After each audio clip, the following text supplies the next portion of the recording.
So gwe wena munna Uganda aweddemu amaanyi ngola ebintu byaffe tebitambula olina threats za Museveni z'abatiisa eno video yiyo nabagambye ebintu bya Congo bino njagala justify tufunemu lesson tufunemu kyakuyiga kubanga mu kusooka eyo gye twatandikiranga babagamba nga foreign policy zino tezikola ki tezituyamba naye mbagamba time T is going to come kubanga nabagamba mu lutalo luno beta against bili ensi esooka bagiyita Congo ensi ey'okubiri bagiyita Uganda and they are going to get them ebya African Union tujja byogerako ndoza mu video yencha lwaki ndese kino olunaku olwalero ejjo ebintu bya Congo byote bitegeerekeka bilinganga mpale za ba 7 ejjo nabagambye nti Bukavu eno amaje ga Congo gajeddiza nga Tshisekedi amaze okusinkana Macron president wa France wabula Macron yagambye Tshisekedi imbu akirize territory eyo bajiwe Rwanda then bagende mu peace mission yensonga lwaki withdraw yakoze eki yabadde amaje gano negakola ki negatwala Bukavu Tshisekedi bamugambye tobikiriza amaje ga Burundi ne Congo negamala negava mu kibuga ekyo lunako olwajjo tebalwanye nkiddamu tewaba olunako olwejjonga M23 yeddiza Bukavu tewabadde okulwana bano bo bakitegedde nti kebaganye diru ya Macron ama M23 egenda kola egenda kuvamu era ba withdrawings nekyongera okukakasa nti Kagame ye M23 olwa diru eyaleteddwa Macron wa France olaba nti international policies ne Kagame zalimu kulwaniramu muna Uganda stage njagala otegeere mulaba stages zino ejjo nakulaze stage ya ICC najikulaze okitegeera katutegedde invisible hand eriye mabega ga Kagame ye France Bruno Lutalo Russia ne China bali mabega ga Museveni France yeriye mabega gani ga Kagame just watch the space waliwo move je bali mu kubala Rwanda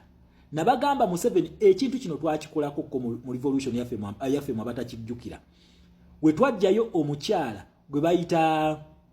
omukyala we bamuyita batya erinnya lye lingenze erinnya lye nalibagamba nnyo invisible hand ya Museveni ye mu abaze bagoberya video zaffe video zange obo mujjukira muteeke mu comment section teeka we erinnya eryo omukyala oyo Million Black okitegeera Million Black yali invisible hand yali mabega ga Museveni ndero kizuuliddwa nti France ye invisible hand ebadde mabega ga Kagame baji expose nze nayo batya we wali Macron we yagambide nti ama M23 egenda kuvayo era nevayo nga we yakyogedde ate Tshisekedi we yaganye diru yokwata ekitundu kina kiteke ku Rwanda era nekomawo then France ali exposed nti invisible hand abadde mabega gachi abadde mabega ga M23 yawedde wenaitu mutadde bali katumanyi ani abadde apika olutalo no mujukire Russia ne China be bali mabega ga Museveni then France ne badde ya mu lulime ne muluzise we naye ali exposed okitegera mu Uganda takati Bukavu eri mu mikono ja M23 ekyo si kyenjagala muyige mulaba gundi zino stage zino twaziva keria invisible hand mugitegeddeyo nayo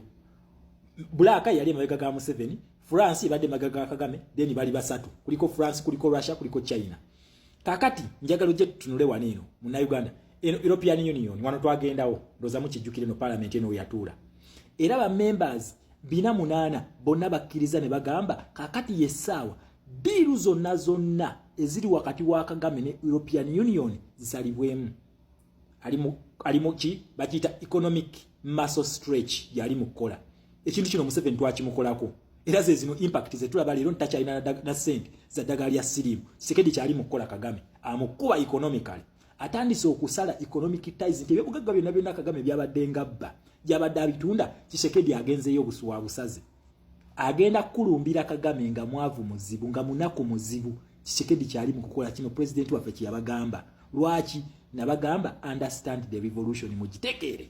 we munagitegeera mugenda kwa nebaza Katonda atuyamenti at least tuyina the similar thing kwa Biden twaite tunagira kugundi bino nembaga just betaga Kagame betaga Congo na Uganda kakati tuyina similar revolution tuyina omuntu already is a sitting president ne lwaki takola deployment kujja kuba lwaki tayita full phase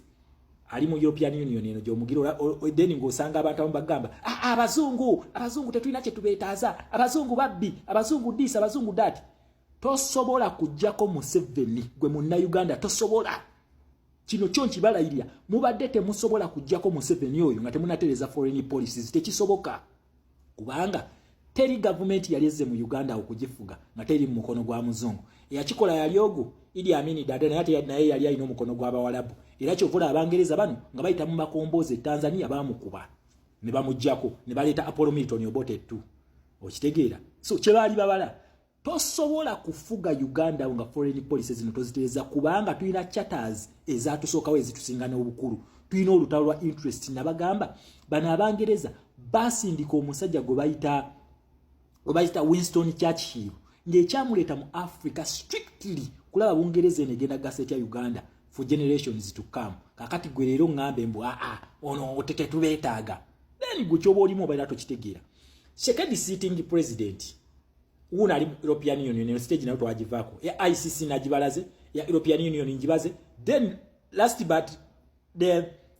but not least eno bagita House of Commons obagiyite UK Parliament ogiraba yeno UK Parliament decision boje basazeewo bagamba yesaawa Kagama akajja mu Congo oba si kyekyo bagenda muteekako full sanctions then bamulage ekiddako mbagambye ebintu bino si byangu ebigenda maaso mu ggwanga lya Congo essaawa eno advancement zino zetulaba M23 zeri mu kukola era baakutenanga Makenga ne bamujjako n'obukulu bwa M23 ono wa River Alliance yali akulira Electoral Commission ya Congo gwe badizambu kati ye mukulu alaga nti abakongo be bali mu kulwanyisa gavumenti yaabwe naye ng'alimba jukira bino bakimanyi nti M23 bakimanyi nti ya Kagame kati bino nebena amagezi ge bali mu kusala salamu simanyi tudizono nanga ajja kulembera ekibinja kina abakongo bali mu kwerwanako alimba ebyo nabyo naye buzabuzanga afukana bakubanga already bakimanyi ekigenda maaso okitegera ekintu ekyo gwe munna Uganda totiitira zino stage za Tshisekedi zona zaali mu kuvuga fe twazimaladda nabagambye tubuzayo kimu kwambalagana na muntu M23 egenda bikola byonna mweyo region egenda bikola then ono ye kyagenda okukola agenda bavuwaza M23 egenda tuuka nga talina kyakulwanyisa wadde n'ekinga naye bibawambye bakulaga tebalina operation sente zigenda operatinga kubanga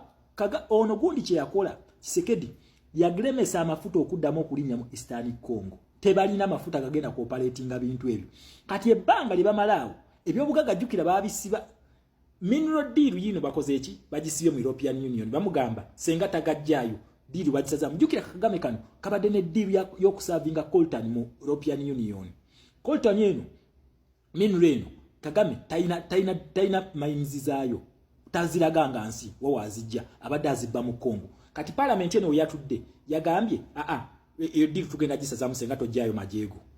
kati kwachi Tshisekedi agenda abatuukirira n'abagamba bannange temuyita mabega ga luggi tuyite mu miryango mwennyini tukole business abantu bange babeere kuki babeere mirembe president waffe kye yabagamba you can fulfill your interest even when we have freedom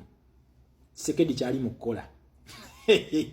nabagamba eno class ye yaffe bagiyita master class kati nyongeddeko batuyita master infinite class we batuyita okitegera president waffe nga ali mu America yabagamba you can fulfill your interest even when we have freedom Tshisekedi kyali mu kukola abagamba bannange interest zamwe tusobola zikolako wakati wa Congo namwe ne tukwatagana ng'abantu bange bali mirembe yensonga lwaki abazungu bano bonna bakyamuukiridde dda kati buli omu avudde mu Kagame ne Museveni buli omu amuvuddemu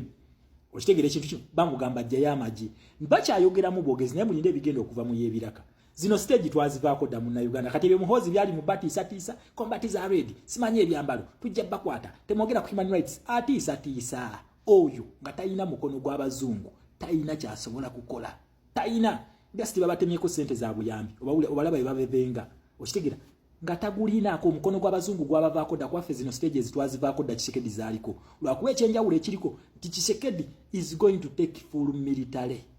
solution agenda kulumba full phase ate ffe tuli ba civilian kati augundi wezaawulikamu charters weyawukaniramu this is a country invading another country wabula ate wali it is a dictator oppressing his own people okitegera awo nawo tujja kayiga okukawula nezino stages mbadde nzagala nnyo mu bitegere the good thing is tulina live examples ezigenda maaso mbagambye ono omusajja Tshisekedi ayina emmundu ayina tanka ayina ennyonyi ayina aba allies be yakuyetinze naye tannalumba akyali mu foreign policies azikolaki azitereza so House of Commons wemala bigenda mu House of Lords ka stay sanctioninga oyaba awedde House of Lords already twatuukayo dda so munna Uganda tebakutiisa lwa ovulo yaffe bibaluma bulumi na kutiisa twetegeke tujjeko akasajja tubisobola bino respect. People power our